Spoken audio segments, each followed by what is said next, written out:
Call of Duty, God of War, Blur, Assassin's Creed, Naruto, Desert Ninja Storm. Si tu es un gamer, si tu es un amoureux de jeux vidéo, tu as probablement retenu certains des noms que j'ai mentionnés plus haut. Oui, ce sont des noms de jeux vidéo populaires, que ce soit la PlayStation, la Xbox ou toute autre console qui existe. Les jeux vidéo sont une réalité de notre siècle, de notre génération.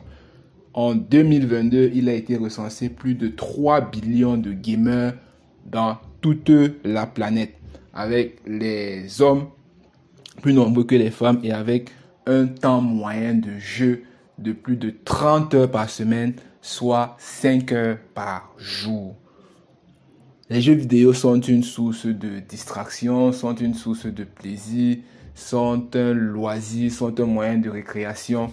Partout dans la planète, il existe plusieurs joueurs, il existe une panoplie de jeux vidéo. Mais seulement, il y a un aspect que les gamers parfois ignorent, ne savent pas. C'est le coût des heures prolongées, le coût d'exposition aux jeux vidéo prolongé sur notre santé.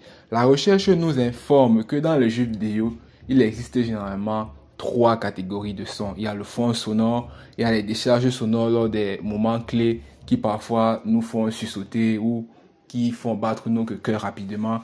Et il y a les sons associés à des scènes particulières. L'oreille humaine a un nombre de décibels bien précis auquel elle doit être exposée. Mais seulement dans les jeux vidéo, nous nous sommes rendus compte que les décharges sonores et le fond sonore parfois ont des décibels supérieurs à la rangée normale de l'oreille humaine de 15, 30 à 45 décibels parfois. Quelle est la conséquence de ceci?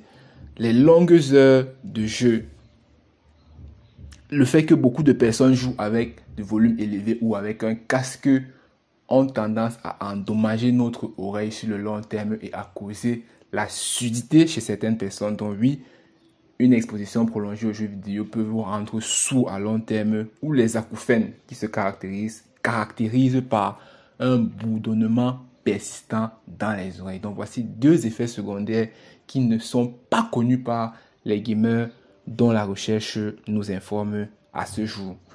À quoi est-ce que cette information sert? À pouvoir prévenir ces effets sur notre santé. Donc s'il y a une chose que je veux que vous reteniez cet après-midi, c'est que il faut diminuer le temps d'exposition aux jeux vidéo. Si vous aviez l'habitude de jouer pendant 5 heures, 6 heures de temps d'affilée, essayez de diminuer à 1 heure. Premier point. Deuxième point, ne jouez plus avec les casques, ne jouez plus avec les écouteurs. Troisième point, diminuez votre volume. Vous n'êtes pas obligé de mettre le volume comme dans une boîte de nuit ou comme dans une salle de cinéma pour vraiment profiter du jeu vidéo.